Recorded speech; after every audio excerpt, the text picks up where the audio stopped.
স্বাগতম মহাগ্রন্থ আল কোরআনের ধারাবাহিক তাফসিরে।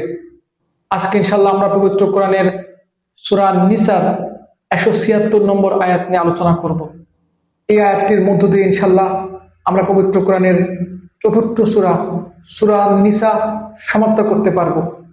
চলুন তাহলে সরাসরি আমরা আয়াতটিতে যাই।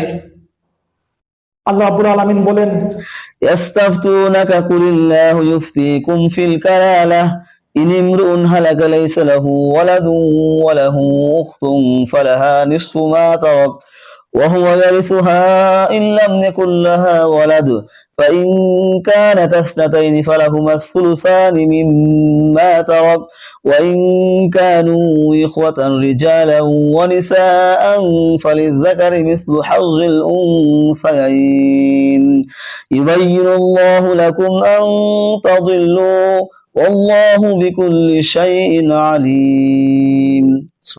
হে নবী, তারা তোমার কাছে নিঃসন্তান ব্যক্তির উত্তরাধিকার সম্পত্তি আইন জানতে চায়। তুমি বলো, আল্লাহ তাআলা সে ব্যক্তির উত্তরাধিকার সংক্রান্ত ব্যাপারে তোমাদের সিদ্ধান্ত জানাচ্ছেন, যার মাতা পিতা কেউই নেই, আবার নিজের কোনো সন্তানাদিও নেই। এ ধরনের কোনো ব্যক্তি যদি মারা যায় এবং সে যদি সন্তানহীন হয়, তবে তার একটি বোন থাকে, তাহলে সে বোনটি সেই মৃত ব্যক্তির পরিত্যক্ত সম্পত্তির অর্ধাংশের মালিক হবে। অপরদিকে সে যদি নিঃসন্তান হয়, তাহলে সে তার বোনের সম্পত্তির উত্তরাধিকার হবে।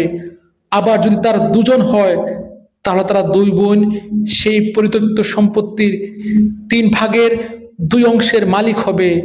যদি সে ভাই বোনেরা কয়েকজন হয়, তাহলে মেয়েদের অংশ 1 ভাগ এবং পুরুষদের অংশ 2 ভাগ হবে। আল্লাহ তাআলা উত্তরাধিকারের এই আইন কানুন অত্যন্ত সুস্পষ্টভাবে তোমাদের জন্য বলে দিয়েছেন, যাতে করে মানুষদের উদ্ভাবিত বন্টন পদ্ধতিতে তোমরা বিভ্রান্ত না হয়ে পড়ো। আল্লাহ তাআলা সবকিছুর ব্যাপারে সম্যক ওয়াকিফাল। আলহামদুলিল্লাহ, চমৎকার একটি আয়াত। এই আয়াতটির মধ্য দিয়ে পবিত্র কোরআনের চতুর্থ সূরা নিসা সমাপ্ত হয়েছে।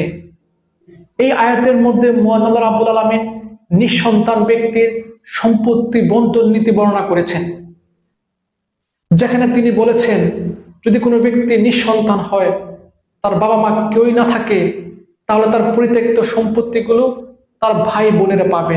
এই মৃত ব্যক্তির যদি একজন বোন থাকে এবং ওই বোন ছাড়া আর কেউ না থাকে, তাহলে ওই বোনেরা ওই সম্পত্তির অর্ধেক পাবে, আর বাকি অর্ধেক ওই ব্যক্তির অন্যান্য আত্মীয়রা পাবে।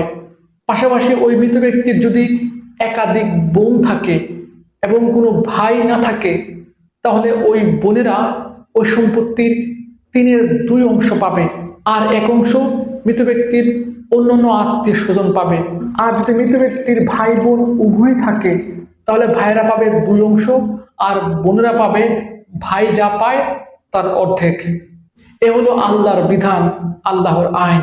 এই আইন মানলেই জান্নাত। আসলে সম্পত্তির মূল মালিক আল্লাহ রাব্বুল আলামিন। এই সম্পত্তির মালিকের নির্দেশে ব্যয় করাই, বন্টন করাই বুদ্ধিমানের কাজ। আল্লাহ রাব্বুল আলামিন আমাকে সহ আপনাদের সবাইকে আল্লাহর বন্টন নীতি অনুযায়ী সম্পত্তি বন্টন করার তৌফিক দান করুন। এই প্রত্যাশা এখানেই শেষ করছি। ইনশাআল্লাহ আগামী দিন থেকে আমরা পরবর্তী সূরা আল মায়েদা আপনাদের সামনে আলোচনা করব। আমাদের সাথে থাকুন। ধন্যবাদ।